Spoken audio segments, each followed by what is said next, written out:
So this is another live session by Climate Forward Pakistan. As you know, Climate Forward Pakistan is a youth-led environmental organization dedicated to work in Pakistan on climate action. We were in COP29. We had a delegation of 8 young people across Pakistan, and today we are joined by Nurulan, and Ali Abdul Hai, who were part of the Climate Forward Pakistan delegation. So we'll be speaking about their experiences. How was COP29?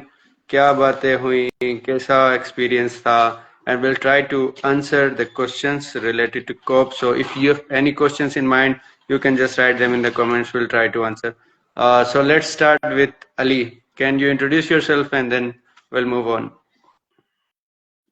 Hello everyone, this is Ali Abdul Hai from the advocacy team of Climate Forward Pakistan. I was part of the COP29 delegation this year. I was also part of the COP28 delegation, but not through CFP, but through the Y4C team through COP University program. So this is just a brief introduction. Thank you, Ali. And Noor, can you introduce yourself? Hello everyone, my name is Nurulan and I'm a part of communications and marketing team of Climate Forward Pakistan. Not the internal, but I'm the part of Children and Youth Advisory Board of Climate Forward Pakistan, or जो PAI का है, Pakistani Youth for Climate Action. I'm also leading that social media and marketing team. Thank you. So let me tell you a bit about Climate Forward Pakistan. So Climate Forward Pakistan is a youth-led organization. Under CFP, we have different initiative, and Children and Youth Advisory Board is one of them. So it's first of its kind, where we have members who is from 9 to 35. So it's basically Children and Youth Advisory Board. So it consists of both children and youth, where we work on different climate related action. We work on the capacity building of our members, and we also provide support that our members can initiate small scale climate action projects. So stay tuned for the application of COIB in few weeks. And yeah, so starting with you, Ali, it was your second COP. How was Baku? And yeah, how was it? And initially, can you explain to the audience that what is COP? It's Conference of Parties. तो वहाँ पार्टियां हो रही होती हैं, क्या होता है उसके बारे में थोड़ा बताएं हमें। जी बहुत बहुत शुक्रिया दीदार। अच्छा, तो कॉन्फ्रेंस ऑफ पार्टीज में पार्टियां तो नहीं हो रही होती, बट अराउंड द वर्ल्ड जो भी डेलीगेशंस होती हैं वो सब आती हैं। अभी डेलीगेशंस सिर्फ ऐसे नहीं होती कि आपके मिनिस्ट्री के रिप्रेजेंटेटिव्स हों, that's a different thing all together. उसके अलावा मल्टीपल ऑर्गेनाइजेशंस होती हैं जो वहां पे जाके अपना काम प्रेजेंट करती हैं। कंट्रीज के अपने पवेलियंस होते हैं, वहां पे वो अपनी जिसे कहते हैं शो करते हैं कि वो कर क्या रहे हैं। उनकी अपनी रिसर्च होती है, उनके अपने टॉपिक्स होते हैं जो वहाँ पैनल डिस्कशंस में किए जा रहे होते हैं, उनके ऊपर बात चल रही होती है। So it's a very diversified event and it's not centralised to one aspect. It has a lot of pros and cons of its own. तो यही होता है वहां पे कि बहुत सारी डेलीगेशंस आती हैं, ऑर्गेनाइजेशंस की आती हैं, मिनिस्ट्रीज की आती हैं, इंस्टीट्यूशंस की आती हैं, कॉर्पोरेट इंस्टीट्यूशंस की आती हैं, और वहां पे आके वो अपने अपने अंदाज में बता देते हैं कि जी क्लाइमेट चेंज की फील्ड में या फिर एस्पेक्ट से हम अपने मुल्क में क्या कर रहे हैं, और हम अपनी ऑर्गेनाइजेशन के थ्रू क्या कर रहे हैं, और क्या किस तरह के स्टेप्स हम ग्लोबली ले रहे हैं। तो that is a very very एक बहुत ही ब्रीफ तारुफ है ये कि होता क्या है वहां पे कॉन्फ्रेंस ऑफ पार्टीज में। और बस मैं तो इतना ही बोलना चाहूंगा। अली, क्या आप ये बता सकते हैं, it's called the conference of parties, तो पार्टीज से क्या मुराद? अगर मेरा जैसा कोई बंदा है तो वो समझेगा कि पार्टियां हो रही हैं, तो आप ये एक्सप्लेन करें ना कि पार्टीज कौन होती हैं, किसे कहते हैं? पार्टीज जो होती हैं वो बेसिकली रिप्रेजेंटेटिव होती हैं, डेलीगेशन टीम्स होती हैं जो वहां मौजूद होती हैं। अब हर टीम का, हर पार्टी का अपना एक इंटरेस्ट होता है। सर पॉलिटिकल पार्टीज का अपना एक इंटरेस्ट होता है एक लोकलाइज्ड गवर्नमेंट में या पॉलिटिक्स के अंदर। इसी तरह पे वहां पे कॉन्फ्रेंस ऑफ पार्टीज के अंदर भी मुख्तलिफ रिप्रेजेंटेटिव्स होते हैं मुख्तलिफ मुल्कों के। ग्लोबल नॉर्थ साउथ में डिवाइडेड होते हैं। अक्सर इंस्टीट्यूशंस की अपनी पार्टीज होती हैं, या फिर जो कॉर्पोरेट इंस्टीट्यूशंस हैं उनकी अपनी पार्टीज होती हैं। पार्टी से मुराद ये कि उनकी अपनी एक टीम, एक डेलीगेशन होती है जो वहां पे जाके अपना सेल्फ इंटरेस्ट रख देती है कि this is what we been doing, कितना पैसा हमने इन्वेस्ट किया इस चीज में, अगर हमें कोई प्रोजेक्ट्स फंड करने हो तो ये हमारी रिक्वायरमेंट होगी। कुछ पार्टीज, फॉर एग्जांपल अगर आप ग्लोबल नॉर्थ और ग्लोबल साउथ की बात करें, तो नॉर्थ और साउथ में जो साउथ होता है वो यूजुअली इस क्लाइमेट फाइनेंस के बारे में इस सेंस में बात करता है कि जी हमें फंड्स कितने रिक्वायर्ड हैं in order to work in our country. Global north जो है वो ये बात करता है कि फंड्स की प्रोविजन अगर हम करेंगे तो उसके क्या वो होंगे, क्या रूल्स एंड रेगुलेशंस होंगे और क्या पॉलिसी होगी। तो पार्टीज से मुराद यही है कि भाई डिफरेंट सेल्फ इंटरेस्ट की डिफरेंट डेलीगेशंस और डिफरेंट टीम्स जहाँ पे अपने सेल्फ इंटरेस्ट और अपनी रिक्वायरमेंट्स और नेसेसिटीज के मुताबिक अपनी अपने वहां बैठ के टेबल टॉक्स करें। If that is if that was comprehensible. Yeah, thank you for sharing that, Ali. Noor, if you want to add something, Ali ने तो काफी डिटेल में बताया, but if you want to add something on that. I guess Ali ने सारा कुछ ही बता दिया, but in a nutshell it is like parties जो आपके स्टेक होल्डर्स होते हैं। अब स्टेक होल्डर्स में आपके गवर्नमेंट भी आती है, आपके एनजीओज भी आते हैं लोकल, आपके आईएनजीओज भी आते हैं। अब स्टेक होल्डर्स में जिस तरह हम यूथ का नारा होता है कि हम भी स्टेक होल्डर्स हैं, तभी तो ये डेलीगेशन वहाँ पे जाती हैं। So in a nutshell it's all about कि आपके जितने भी स्टेक होल्डर्स हैं अराउंड द ग्लोब वो आके डेलीगेशन के फॉर्म में, तो that is word party. Yeah, thank you. And best if I speak about a bit of history, तो 1992 में the United Nations framework convention on climate change, जिसको हम UNFCCC कहते हैं, वो जब बनी थी तो उस वक्त जिन स्टेक होल्डर्स ने, they are the country representation, governments होती हैं या मल्टीलेटरल ऑर्गेनाइजेशन जो होती है, वो उस कन्वेंशन के जो सिग्नेटरीज थी, जिन्होंने इस कन्वेंशन एग्रीमेंट को साइन किया हुआ था, they are the parties who, जिस तरह अली ने एक्सप्लेन किया, वेरियस डेलीगेशंस में आके क्लाइमेट एक्शन के ऊपर जो प्रोजेक्ट्स हो रहे हैं, जो निगोशिएशंस हो रही है, उन पे काम करते हैं। So yeah thank you for that detail explanation. Going on, so this was COP29 Azerbaijan Baku में हो रही थी। Noor, it was your first COP, सो कैसा रहा COP का एक्सपीरियंस? अच्छा, for me the experience was initially थोड़ा सा ओवरवेलमिंग था, क्योंकि इतनी सारी चीजें ना साथ में चल रही थी, तो उसको नेविगेट करना या उसको समझना थोड़ा सा मुश्किल था। बट आई गेस हमारे पास जितने भी ग्रुप मेंबर्स थे, महनूर थी, अली था, फिजा थी, जो लोग पहले कॉप अटेंड कर चुके थे, तो इन्होंने एक बात की थी, एक गाइडेंस दी थी कि यू शुड प्रायोरिटाइज थिंग्स। और एक दो दिन हमने जाके देखा कि भाई किस कंट्री का पवेलियन कहाँ पे है, कौन सी बात कहाँ पे चल रही है, मीटिंग रूम्स कौन से हैं, प्लेनरीज कहाँ पे हैं। और 2-3 दिन लेके हमने उसको प्रायोरिटाइज किया कि मैं किस चीज को फॉलो कर रही हूँ। सो बेसिकली मैं जिस चीज को फॉलो कर रही थी वो था हेल्थ पे, क्योंकि मेरा बैकग्राउंड बायोटेक्नोलॉजी में है और मैं हेल्थ केयर बायोटेक्नोलॉजी को क्लाइमेट के इश्यूज के साथ लिंक करना चाह रही थी। So I followed that throughout the event. इसके अलावा एक मजे की बात ये थी ना कि जिन लोगों को आप वर्चुअली मिलते हो, इन फेलोशिप्स मिलते हो, इन यंगो आप मिलते हो, CYMG का ग्रुप अगर मिलते हो, गाँव का हो गया, या इतने जितने भी आपके यूथ लेड इनिशिएटिव्स थी जो कि एज ए स्टेक होल्डर्स और डिसीजन मेकिंग में अपना रोल प्ले कर रही थी, तो you got to meet those people physically, जो कि आपने कभी सोचा नहीं होता कि यार ऐसा भी हो सकता है कि मैं उनसे मिल लूंगा, बट ऐसा हुआ सही।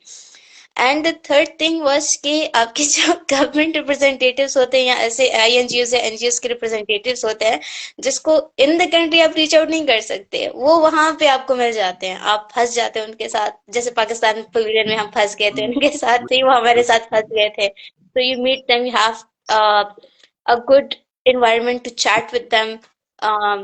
थोड़ा सा वो होता है ना कि एनवायरनमेंट का भी असर होता है, they got to listen to what you have to say and they have to prioritise that, उनको इम्पोर्टेंस देनी पड़ती है। अब उनका दिल अच्छा है बुरा है। सो या initially it was a bit overwhelming, but time के साथ साथ फिर उधर से आने का दिल नहीं कर रहा था। So that's all. या thank you for sharing that. Ali, आप बताएं अपने COP के एक्सपीरियंस के बारे में। आप तो दुबई में भी गए थे COP28 में, and then this year you were in COP29, so how was COP29? मेरा आंसर जो है वो काफी कॉन्ट्रेरी होगा नूर के आंसर से, क्योंकि जैसे नूर ने कहा कि it was difficult for her to navigate, हमारे लिए it was easier for 2 reasons.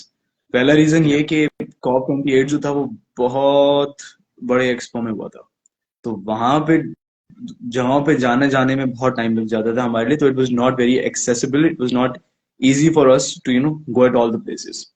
COP28 9 was relatively in a smaller space, तो it was very accessible, तो हमारे लिए काफी आसानी थी इस बार कि हम उन सारी जगहों पे जा सकें जहाँ पे हम लास्ट टाइम नहीं जा सक रहे थे. सेकेंडली मेरा जो फोकस था that was on grass root level initiative by the youth.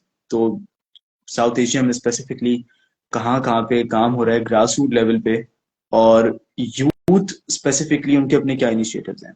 Localised initiatives की अगर हम बात करें तो मेरा जो एक इंटरेस्ट था वो इस तरफ था कि लैंग्वेज को एज ए टूल किस तरह इस्तेमाल कर रहे हैं लोग. तो द थिंग इज कि जगह जगह in South Asia, because South Asia में बहुत सारी लैंग्वेजेस हैं. Even in a country there are so many different languages.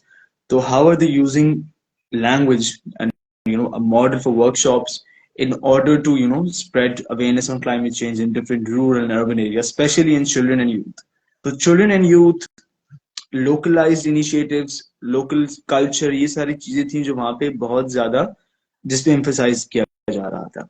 दूसरी बात ये कि इसके अलावा मेरा जो एक फोकस था that was on climate and faith. तो मतलब आप फेथ को यूज करते हुए किस तरह डिफरेंट रिलीजन्स के अंदर डिफरेंट एस्पेक्ट होता है, डिफरेंट पर्सपेक्टिव होता है क्लाइमेट चेंज का, वो उस पर किस तरह काम कर रहे हैं. तो प्लैनेट पल्स में जो हमारे पास गेस्ट आए थे उस पर उन्होंने बहुत अच्छा तबसरा किया था, और बहुत मैं इंस्पायर भी हुआ था उनकी उन सारी चीजों से. तो I think these are 2 or 3 things that I was specifically focusing at, and I did get to learn a lot, and I collected a lot of material from different pavilions. These are different books that I collected on climate change, the history of climate change from Islamic perspective, uske alawa World Muslim Council, and so many different things, workshops. So it was a good learning experience for me, very holistic experience. You mentioned Climate Pulse. So can you briefly explain what it is, and as part of in COPE, what did you do in Climate Pulse? Can you introduce that? Oh, sorry. Yeah. So Planet Pulse is a podcast series that is initiated by Climate Forward Pakistan, and as part of that initiative, we have different guests who come over, and we talk to them about their initiative, about their struggles, and what's the way. फिर वहाँ अच्छे बहुत अच्छे guest आए थे बहुत diverse background से. One was from India, one from the Netherlands, if I'm not wrong, and so again one from US as well. And they had different things they were working on. They specialized in different things that they were working on. And even in Pakistan, we're going to inshallah continue this Planet Pulse podcast. और पाकिस्तान के अंदर जो है हम different guests बुलाएंगे जो और उनसे पूछेंगे वो क्या काम करें, what's the way forward. So that's all. And I was the host as per Planet Pulse. You were the host, and one of the podcasts was about faith and climate action. So can you share some of the insight about how faith is related to climate action, and how can we use religion for a better sustainable future? Just to respond to Ma'am Afia, yes, ma'am, I'll try my best to find the links online. If not, I'll try to convert it into a scanner, और फिर मैं वो किसी तरह आपको इंशाल्लाह ताला भिजवा दूंगा. अच्छा, हाँ, जहाँ तक बात है फेथ की, तो I had this guest who was coming from the US, and she was working in Los Angeles, if I'm not wrong, and she was working with the church community. तो churches में मतलब she was working on climate disaster, climate resilience. तो उस community को mobilise करने में, उन्हें climate change के बारे में बताने में उनका एक बहुत बड़ा हाथ था. और उन्होंने बताया कि हम करते ये हैं बेसिकली कि जब भी for example if you have heat waves coming over, या फिर कोई टॉर्नेडो आता है या फिर हरिकेन आता है, तो हम वहां पे जो भी हमारे चर्चेज हैं उनको हम पनाह गाहों की तरह जो है ट्रीट करते हैं ना. तो it's open for people, it's accessible for people, ताकि वो आके उधर आके बैठ जाए. तो awareness is one thing, education is one thing, action is one thing. Action उनके अलग थे related to plantation, related to climate disaster, but at the same time it was very accessible. तो accessibility जो थी वो उसके एक बड़े की रोल था उस चीज. तो that immediately reminded me of कि कराची में भी ऐसा होता है कि कराची के अंदर जो है वो बहुत सारी मसाजिद जो होती हैं वो खुल जाती हैं at times of heat waves. बीच में इस साल इसमें थोड़ा मसला इसलिए हुआ था क्योंकि इलेक्ट्रिसिटी प्राइसेस इतनी बढ़ गई थी, तो बहुत सारी मस्जिदें बंद हो गई थी. This is another example of climate justice कि आप इस चीज को लेके जा सकते हो. और इस वजह से जो है ये इशू मैंने भी फेस किया था कि बहुत गर्मी है लेकिन मस्जिदें बंद थी बहुत सारे लोगों के लिए. So that was just one of the insights they talked about. Uske alawa, we had someone coming from Indonesia, and she was working on again, she was from society that was related to churches. और वो इस community को जो है वो एक you know, they were united as a community, and they were doing things.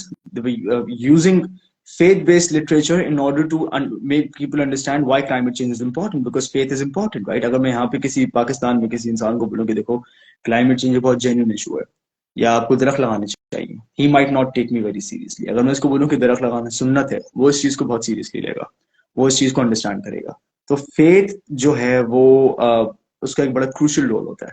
So that's all. Yeah, thank you for sharing, Ali. बिल्कुल ऐसा ही है कि we religion is part of our day-to-day life, and we can मजहब में हमें जो awareness के हवाले से या एक्शन इम्प्लीमेंटेशन के हवाले से जो हम इन्वायरमेंट को इंटीग्रेट कर सकते हैं, it would be very good. And yeah, and moving on to Noor.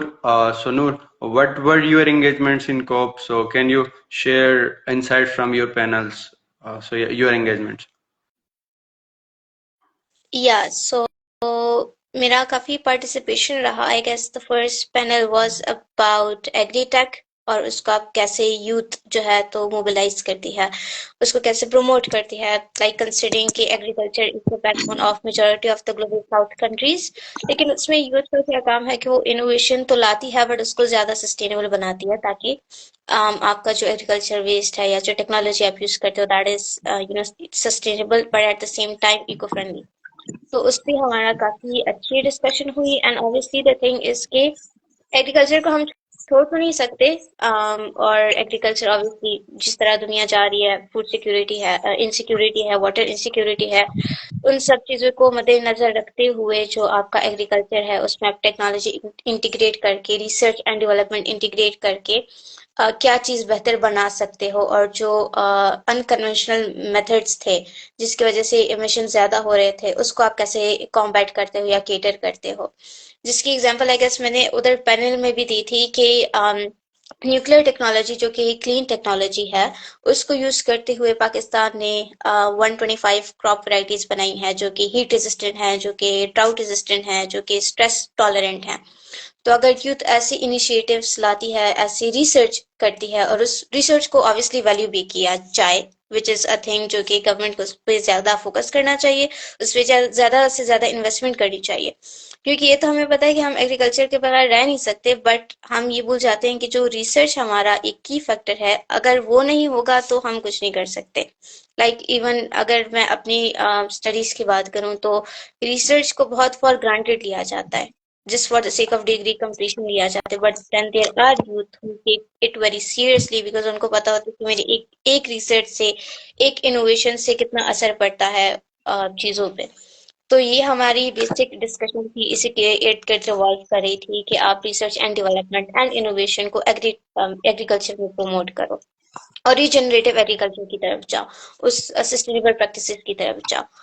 सो ये एक था. मेरा दूसरा जो पैनल था आई गेस वो साउथ एशिया के गिर्द रिवॉल्व कर रहा था अबाउट अर्बनाइजेशन एंड प्लानिंग.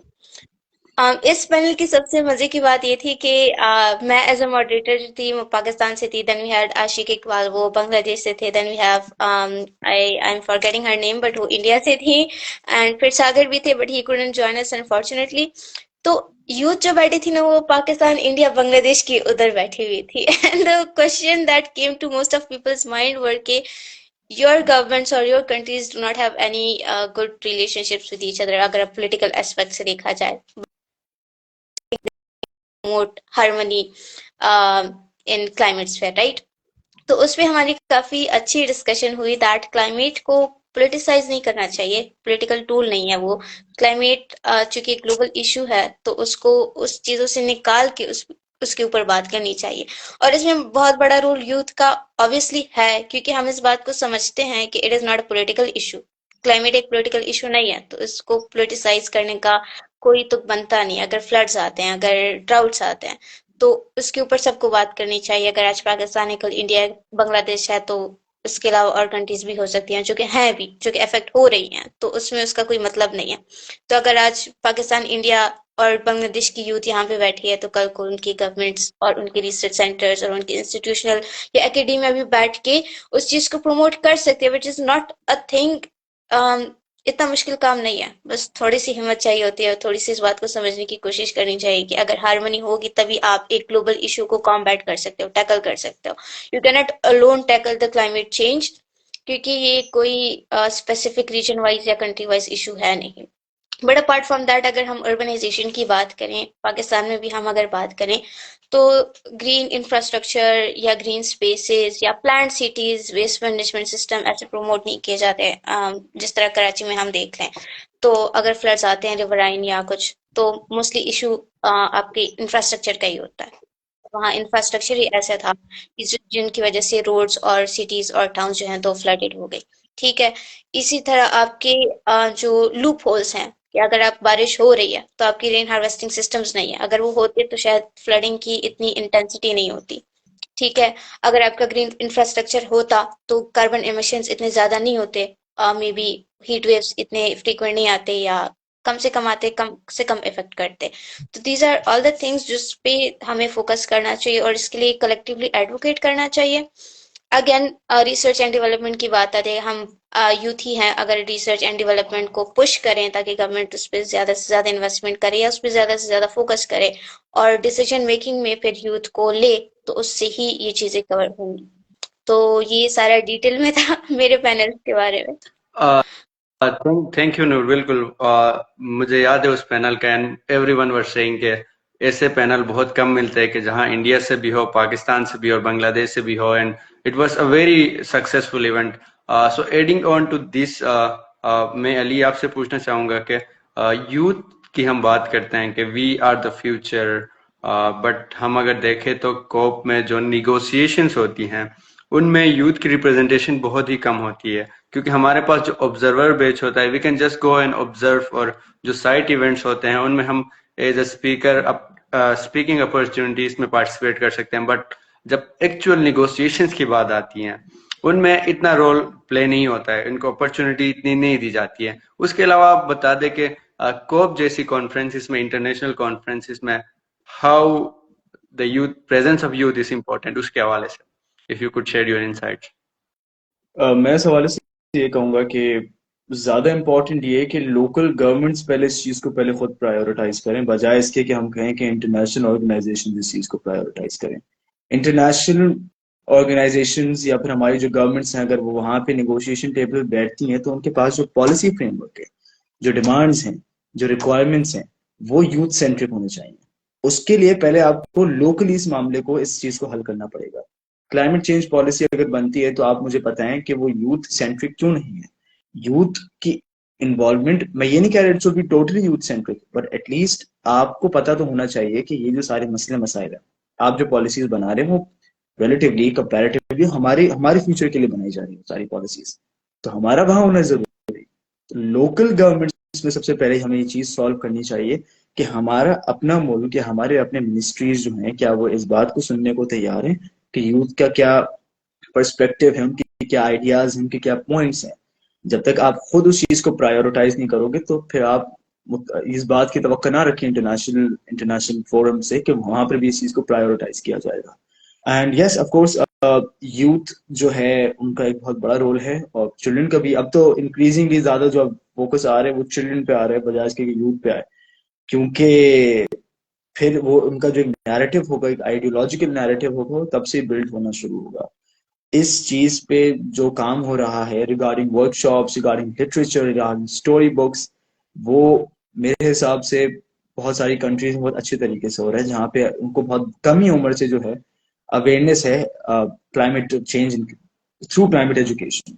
तो उस पे भी I spoke to someone who was from the Netherlands, if I am not wrong, and she and some other people that I work with, she told me about कि किस किस तरह का जो लिटरेचर है वो प्रोड्यूस किया जा रहा है, हम क्या कर रहे हैं, हम क्यों जस्टिस के पॉइंट ऑफ व्यू से चीजों को देख रहे हैं, और क्यों बहुत जरूरी है कि कम उम्र से ही लोगों को जो है इस बात की अवेयरनेस हो। लोकल कॉन्फ्रेंसेस जो हैं वो भी बहुत ज्यादा कॉमन हो गई हैं अब, एंड उस लोकल कॉन्फ्रेंसेस के थ्रू जो है बहुत सारे लोगों को अवेयरनेस मिल जाती है। और बहुत जरूरी है ये कि उनकी अपनी जबान में किया जाए सारी चीजें। बहुत सारे लोग इस साल कॉप में नहीं आ सके, कॉप 29 में नहीं आ सके। और मेरे हिसाब से this was good as well as bad, क्योंकि कुछ अच्छे लोग नहीं आ सके और बहुत सारे इररेलेवेंट लोग भी नहीं आ सके। तो आई थिंक चीजें जो थी वो काफी ज्यादा स्पेसिफिक थी। बट अगेन, यूथ का जो नैरेटिव होता है, आइडियोलॉजिकल नैरेटिव होता है, वो सस्टेनेबल है। वो जो भी प्लान कर रहा है, जो फॉर एग्जाम्पल अगर मैं यहाँ बैठ के अगर बात कर रहा हूँ तो मैं अपने अगले 10-20 सालों की कर रहा हूँ। मैं बिल्कुल जो है करंट मसले को सॉल्व करने की बात नहीं कर रहा हूँ। जो भी प्लान होता है क्लाइमेट चेंज का, वो by its very nature should be sustainable, otherwise it's of no use at all. अब जो है, जो तो अगेन मेरी जो पॉइंट का जो अगर मैं बात करूं तो वो ये है कि सबसे पहले इस मसले को आप लोकल गवर्नेंस के पॉइंट ऑफ व्यू से सॉल्व करें, कि आपकी पहले अपनी गवर्नमेंट तैयार हो कि वो हमारा नैरेटिव कम से कम सुने, और सुनने के बाद उस पे जो है कुछ ना कुछ पॉलिसी ब्रीफ हो। जब तक हमारी बात हमारी अपनी हुकूमत नहीं सुनेगी, तब तक I don't think we should be expecting international organisations to assist us in that. So again, हमारी बात सुने, पॉलिसीज फ्रेंडली बनाए, यूथ फ्रेंडली पॉलिसीज बनाए, और फिर वहां जाके नेगोशिएशन टेबल पे यूथ सेंट्रिक पॉलिसीज को सामने रखें। I think that's the answer from my and.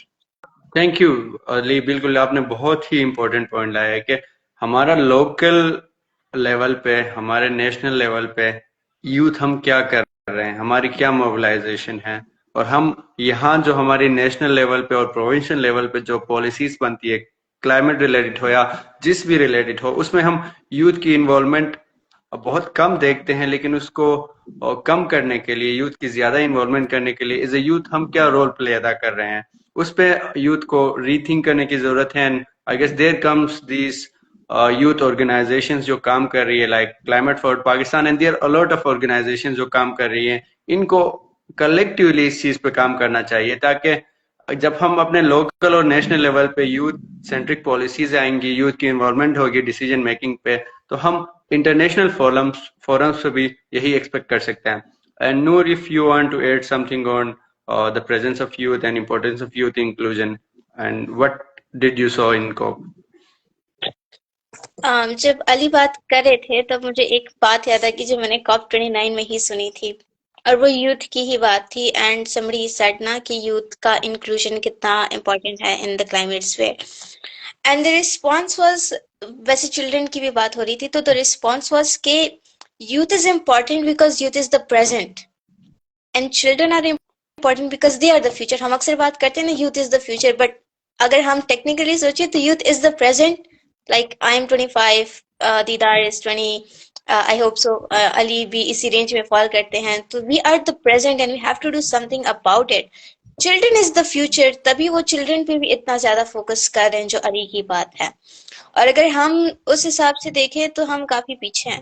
और एक और मजे की बात जो मैंने वहां पे ऑब्जर्व की ना, specially regarding the Pakistan Pavilion, कि हमारी गवर्नमेंट को पता ही नहीं कि हमारी यूथ यहाँ है, विच इज, मतलब अगर आप सोचो तो दैट इज क्रिटिकल, क्योंकि बिल्कुल आप उस चीज को ट्रैक ही नहीं कर पा रहे हैं। उस चीज को आप, इतनी बड़ी इन्वेस्टमेंट आपके यूथ लेड एनजीओज इस चीज को हाईलाइट कर रहे हैं, जैसे क्लाइमेट फॉर पाकिस्तान है। जो फाउंडर्स हैं उनको लगा कि भाई यूथ डेलीगेशन जानी चाहिए। बहुत बिल्कुल सारे लोग इसको अच्छा भी मानते हैं, प्रेज करते हैं, but at the end of the day आपकी गवर्नमेंट को ही पता नहीं है कि आप उधर हो। तो how can you be a part of the negotiation circle? How can you even put your stance forward? क्योंकि आपकी गवर्नमेंट को ही पता नहीं है आप वहां पे हो। तो दैट इज द थिंग कि जो वर्किंग स्फेयर है उसमें आपके एक्टिव यूथ कितने हैं, उनकी रेशो ज्यादा है कि कम है। वो डेलीगेशन, अगर वो डेलीगेशन बन के जा रही है, that means they are capable enough to put forward their stance. But वहां जाके आप क्यों नहीं कर पाते? क्योंकि वही बात, आप ऑब्जर्वर स्टेटस पे, अब आपको पार्टी ओवरफ्लो तो तभी मिलेगा ना जब आपकी गवर्नमेंट को इस चीज का एहसास होगा कि भाई हमारी यूथ तो आती है, आगे चली भी जाती है। उनके आने का मकसद क्या था? वो 2 हफ्ते अगर यहाँ पे गुजार के इतनी अपनी रिसोर्सेज लगा के गए हैं, so were they able to achieve something for themselves, for the future, for the country. क्योंकि एज यूथ हम जब वापस आते हैं, क्लाइमेट फॉर पाकिस्तान की बात करें, आपने इंट्रोडक्शन में ही बता दिया था कि हम छोटे प्रोजेक्ट इम्प्लीमेंट करते हैं। अब हम वहां से पूरे आइडियाज की भरमार लेकर आए, तो हम इम्प्लीमेंट तो कर लेंगे, बट उस पर प्रोग्रेस क्या होगा? उस पे हमारी पार्टनरशिप्स क्या होंगी, गवर्नमेंट के साथ हमारी उठना बैठना, उसको आगे लेके चलना, COP30 में उसको प्रेजेंट करना, और उसके ऊपर जो हमारी डिमांड्स होंगी, जो हमारी चीजें होंगी, उसको कैसे ट्रैक किया जा सकता है। तो आई गेस गवर्नमेंट को इस चीज का एहसास होना चाहिए। हम दिला तो रहे हैं, बट उनको खुद भी होना चाहिए कि इन द ऑफिशियल डेलीगेशन कुछ यूथ को इतना मौका दिया जाए कि अगर वो केपेबल हैं तो नेगोशिएशंस में कम से कम कर सके। I know that COP in my city एक इनिशिएटिव है, but that doesn't cover majority of our talented youth. जैसे अली है, ठीक है, जैसे आप खुद, तो जैसे क्लाइमेट फॉर पाकिस्तान की जितनी भी डेलीगेशन गई है, इनके साथ फिजा महनूर, अगर वो एक बार कॉप इन माय सिटी में पार्टी ओवरफ्लो पे गए थे, इस बार ऑब्जर्वर पे था, तो दैट इज एक चीज के यार ये लोग तो केपेबल थे, अब वो ऑब्जर्वरशिप में जा रहे हैं, तो that does effect the reputation of the country and the things that they need to put forward. वो हमारी आवाज बन के गए थे, वो उसको प्रेजेंट ही नहीं कर पाए, तो फायदा क्या हुआ फिर अली का। और फिर मतलब वो तो चलो पर्सनल कैपेसिटी में जितना अली से हो सकता है, but at the end of the day आप पॉलिसीज की जब बात करते हो, आप फ्रेमवर्क की जब बात करते हो, आप एजुकेशन में उसको इंटीग्रेशन की जब बात करते हो कि अवेयरनेस स्कूल के लेवल से शुरू होनी चाहिए, तो वो चीजें आप गवर्नमेंट के बगैर नहीं कर सकते। सो आई गेस अली ने काफी अच्छी बातें पुट फॉरवर्ड की। बिल्कुल बिल्कुल, thank Didar, you. Yes Salim, just yes. to add, just one more thing. Thank you, Noor. Thank you for that insightful answer. I think आप लोगों को कोई भी एक्शन लेने के लिए, खास तौर पे यूथ को, हमें किसी ऑर्गेनाइजेशन का हिस्सा बनने की बहुत ज्यादा जरूरत नहीं है। हम by nature in today's world हम पैसिव हो चुके हैं। हम जितना सोशल मीडिया इस्तेमाल करते हैं, वे passive recipients, we not someone, we not people who are active. And I think कोई भी काम मुश्किल नहीं होता और कोई भी काम इम्पॉसिबल नहीं होता। अगर आपके घर के बाहर कोई ऐसा कोई बंजर जमीन पड़ी है जहां पे आप दरख्त लगाना चाह रहे हो, it's not that difficult. You don't need to wait for an organisation to come and do that for you. You don't need to wait for organizations to come and arrange workshops for you. You can just sit and talk about this. You can just go out and work on it. तो मेरे हिसाब से जो एक बहुत बड़ा मसला है वो ये है कि हम वेट करते हैं कि ऑर्गेनाइजेशन आएगी और वो काम करेगी हमारे मुल्क के अंदर। हमें खुद हमें अपनी नेचर को बदलना होगा, in my opinion. I think कि हमें कोई ज्यादा ऑर्गेनाइजेशन ज्वाइन करने की जरूरत नहीं है, बट हमें कलेक्टिवली मिलके एक सोसाइटी बन के, कम्युनिटी बन के चीजों को खुद सॉल्व करना पड़ेगा और एक्टिव बनना पड़ेगा, बजाय इसके कि हम पैसिव बने। That's just one thing that I wanted to add. बिल्कुल, yeah, I guess it's a very very important thing है।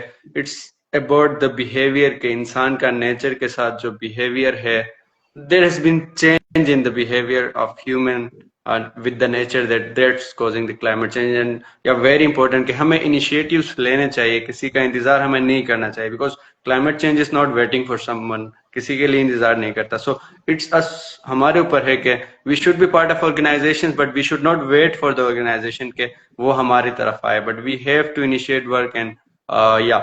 So we'll take some questions, I guess. There is a question by Muskan. Can you guys tell me about development regarding gender and climate? If Noor and Ali, if you want to add on something.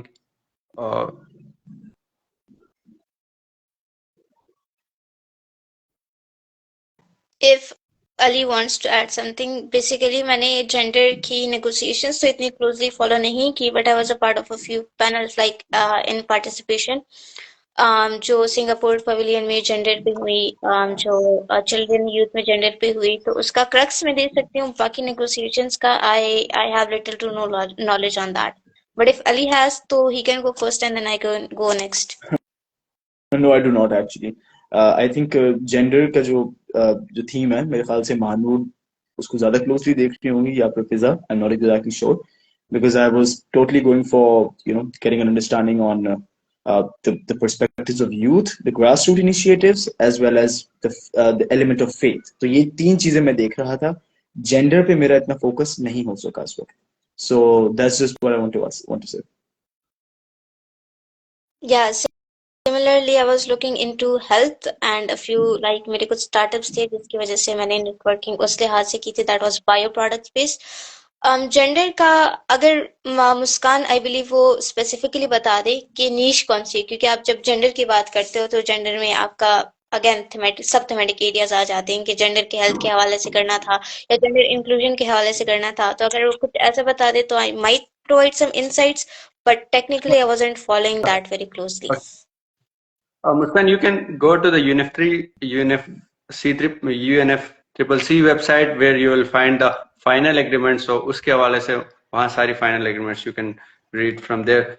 Then there is a comment by Shan. Shan is saying, isn't it now clear that platform like COP have been greenwashing arenas?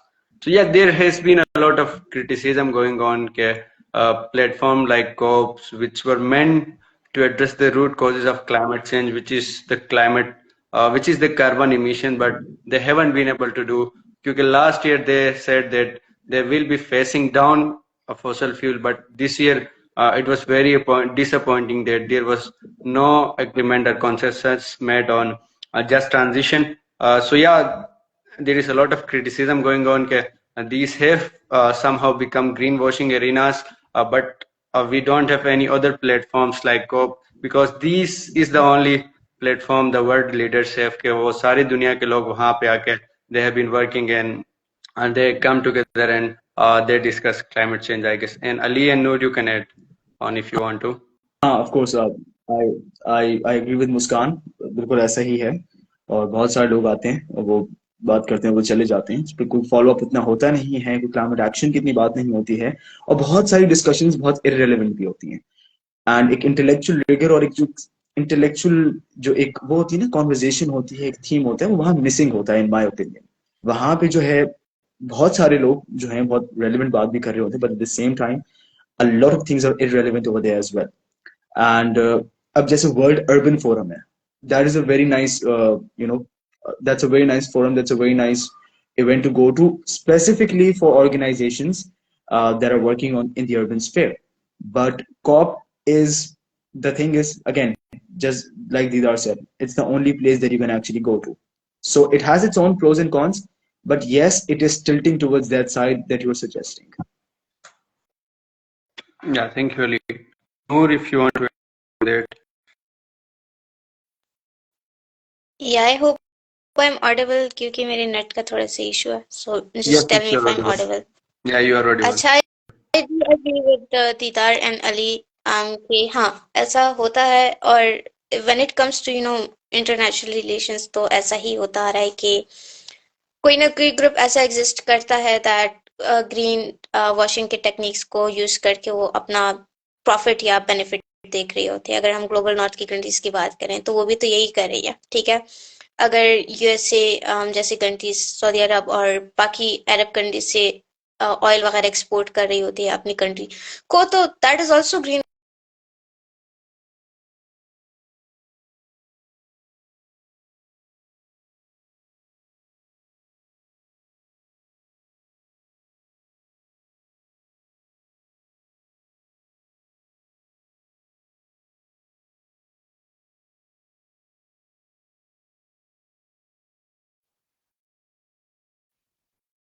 Attack कर रही होती है कि we are the champions of global south और हम उनकी जो issues है उसको पुट फॉरवर्ड करेंगे।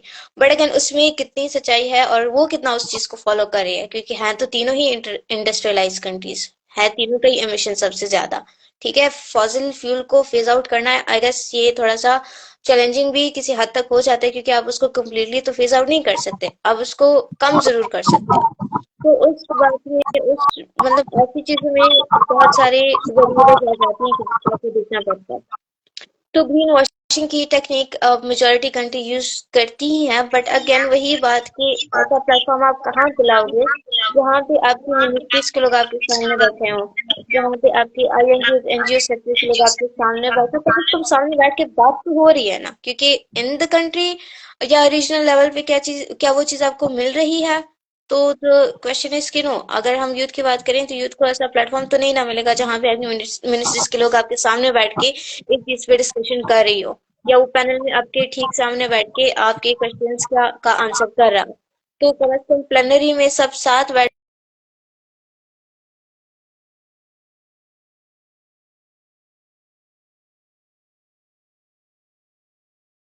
हो रहा है 80%, अगर वो सही वॉशिंग कर भी रहे हैं तो दैट्स फाइन, होता है एट इंटरनेशनल, क्योंकि इतना बड़ा 192 198 कंट्रीज को बिठा के इतना तो होगा ही। सो वो उसका ज्यादा पॉजिटिव एस्पेक्ट देखना चाहिए, ना कि नेगेटिव। Yeah, बिल्कुल. I kind of agree and disagree also कि there have been both criticisms and positive aspect. हमने दोनों साइड को देखना है, क्योंकि currently we don't have any such platform के जहाँ पे इस तरह की negotiations हो के सारी countries आए. अगर हमारे पास COP से better alternative होता है तो yes we should go for it. But currently we don't have any better alternative. I expect COP. And ma'am, Afia has mentioned action climate change gender action plan. I guess Pakistan ने भी proposed किया हुआ है. And if you guys want to know कि how Pakistan or any other country is integrating gender into climate action and how they are making sure their implementation, you can go to IUCN website and you can download and read that report. Thank you for sharing that, Ma'am Afia. If you have any questions,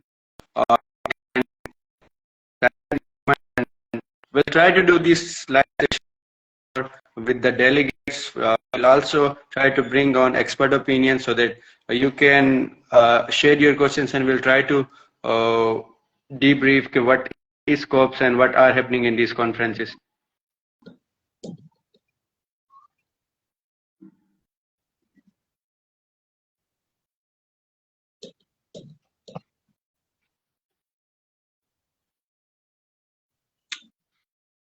दीदार Yes, Ali. जी आप sorry you said something buffer हो रहा था बहुत ज्यादा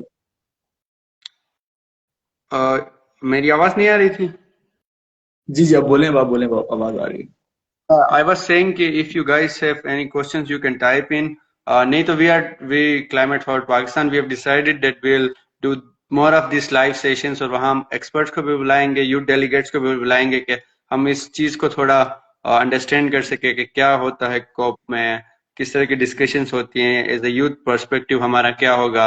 And we'll also try to bring के expert के वो अपने opinion भी share करें. So yeah, stay tuned, and if you have any questions for today's sessions and panelists, you can type in, and if not, we'll end the session. और Ali and Noor, if you want to add कुछ और अगर आप अब add करना चाहे तो you can add. अच्छा, अली ने एक चीज मेंशन की कि आई डोंट नो कि पाकिस्तान के किस इलाके में क्या प्लांट लगाने, उसके ऊपर मैं बात कर लूं. जो हमारा बिलियन ट्री सुनामी प्रोजेक्ट है अगर I hope I am pronouncing the name correctly. तो उन्होंने इनिशियली क्या किया था कि जब हम उनके पैनल में बैठे थे और केपी में, तो उसका ट्रिलियन फेज भी शुरू हो गया कि अब ट्रिलियन ट्री लगाने हैं. तो इनिशियली उन्होंने कहा कि हम फोकस कर रहे थे कि हम नंबर ऑफ प्लांट्स लगाए ना, कि हमने अगर बिलियन प्रपोज किया है तो हम बिलियन ही लगाएं.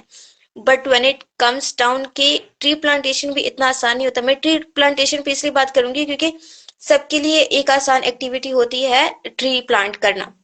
स्कूल्स में भी होता है, एनजीओज भी करते हैं, हम यूथ भी कर रहे होते हैं प्लांटेशन ड्राइव्स, बट उसको अलाइन करना, अब यहाँ पे अलाइनमेंट की बात आ जाती है. तो गवर्नमेंट ने क्या किया, जब उन्होंने ट्रीज लगाना शुरू किए, they were focusing on the number कि हमने बिलियन को ही रीच करना है. बट उनको आगे जाके डिफिकल्टीज हुई कि भाई कौन सा प्लांट किस एरिया में लगेगा, क्या वो उसका नेटिव प्लांट है कि नहीं, क्या वो उसको इन्वायरमेंट को इफेक्ट कर रहा है कि नहीं. Then they went for the thing कि नंबर से ज्यादा हमने प्लांट पे फोकस करना चाहिए. उसमें एक इशू ये भी आया था कि उन्होंने यूकलिप्टस प्लांट्स लगाए थे और पाकिस्तान खुद ही वाटर स्कार्सिटी की तरफ जा रहा है और वाटर स्कार्स बनेगा भी, जो कि प्रपोज्ड है इन मेनी रिसर्च आर्टिकल्स के 2050 तक हो जाएगा, सिवियर वाटर स्कार्सिटी आ जाएगी. तो उनको जब ये रियलाइज हुआ कि प्लांटेशन में भी आपने देखना होता है कि व्हाट टाइप ऑफ सॉइल और उसके लिए कौन सा प्लांट सूटेबल है, तो उन्होंने एक बुकलेट बनाया है जिसमें हर रीजन के लिए एक सुटेबल प्लांट उन्होंने वो थ्रू रिसर्च उन्होंने मैप आउट किया ना कि यहाँ पे ये प्लांट्स लगेंगे, ये नेटिव है, ये वाइल्ड है, अच्छा ये वो वाले वाइल्ड है जो आपके नेचुरल इकोसिस्टम को डिस्टर्ब नहीं कर रही, या इन्वेजिव नहीं है, या कोई हेल्थ इशू नहीं कॉज कर रही. क्योंकि अगर हम बात करें तो बहुत सारे ऐसे प्लांट्स हैं जो अस्थमा भी कॉज कर रही होती है, हमें नहीं पता होता, हमने बाहर से मंगवा के लगाए होते हैं. तो अब उस बुकलेट को मद्देनजर रखते हुए आई गेस अगर ये चीज हो जाए कि जो भी लोग प्लांटेशन कर रहे हो, अगर वो उसके साथ अलाइन कर ले कि भाई इस बुकलेट में अगर रिसर्च के थ्रू ये लिखा हुआ है तो मैं यही प्लांट जो है पौधा उठा के प्लांट करूं. ये मेजोरिटी ऑफ द टाइम्स हम यूथ भी जब प्लांट कर रहे होते हैं ना, हम सिर्फ जैसे मैंने खुद भी किया था, हम ये जो नर्सरीज वाले होते हैं हम उनको बोलते हैं कि कोई अच्छा सा प्लांट बता दो जो सीजन सरवाइव कर सकता है, समर्स भी, और जो ये मतलब उसमें ये क्वालिटीज होनी चाहिए। अब स्पेसिफिकली मुझे खुद उस प्लांट का पता नहीं होगा, क्योंकि मुझे नर्सरी वाले ने दिया तो मैंने उठा के लगा दिया। तो ये गैप भी हमें फिल करना चाहिए, क्योंकि इस पे भी हम सबको सेम पेज पे होना चाहिए, वो अलाइनमेंट होनी चाहिए इस चीज में, जो कि नहीं होती बेसिकली। बट अगर वो गवर्नमेंट ने उधर बुक बना दिया, आई गेस लोगों को नहीं पता होगा पाकिस्तान में, लेकिन आपको हमने बता दिया कि ऐसा उन्होंने बुक बना दिया जिसमें रिसर्च बेस्ड उन्होंने प्लांट्स लिखे हैं। तो जब भी आप प्लांटेशन की तरफ भी जाओ तो make sure that you are planting the right type of plant in the right type of environment. ठीक है, तो बस एक चीज मैंने ऐड करनी थी। थैंक यू नूर, बिल्कुल ये बहुत ज्यादा इंपॉर्टेंट चीज है, क्योंकि हम अगर देखें तो जनरली भी डेवलपमेंट के नाम पे हमारे पास जो एक्सटर्नल इंटरवेंशंस होती है एनजीओज की तरफ से, वो लोकल कम्युनिटी को इन्वॉल्व नहीं करते हैं। ये सबसे बड़ी हमारे पास एग्जांपल होती है कि जब हम लोकल कम्युनिटी को इन्वॉल्व करते हैं इस तरह के इनिशिएटिव्स में, दे नो के उनके एरिया में कौन सा प्लांट उगता है, कौन सा प्लांट कितना पानी यूज करता है, तो दैट्स द इम्पोर्टेंट थिंग। और उसकी वजह से उस कम्युनिटी को क्या फायदा होता है वो लोगों को पता होता है। लेकिन अगर हम उनको इग्नोर किए उनके नॉलेज को हम बिल्कुल भी कंसीडर नहीं करके जब अपनी तरफ से इंटरवेंशंस करते हैं, तो हम नुकसान में जा सकते हैं। एंड दैट्स वेरी इंपॉर्टेंट कि हम इस तरह के जो एस्पेक्ट है उसको इंक्लूड कर सकें। And also Ali and Noor, if you have any final comments, then we'll try to end the session. No, I think I don't have anything to add. Thank you very much. I think it was a very nice session, and thank you, Ma'am Afia, for making this session so nice for all of us as well. Noor. Yeah, thank you so much, Didar, for hosting us. Thank you so much, Ali, for being a part of this fruitful discussion.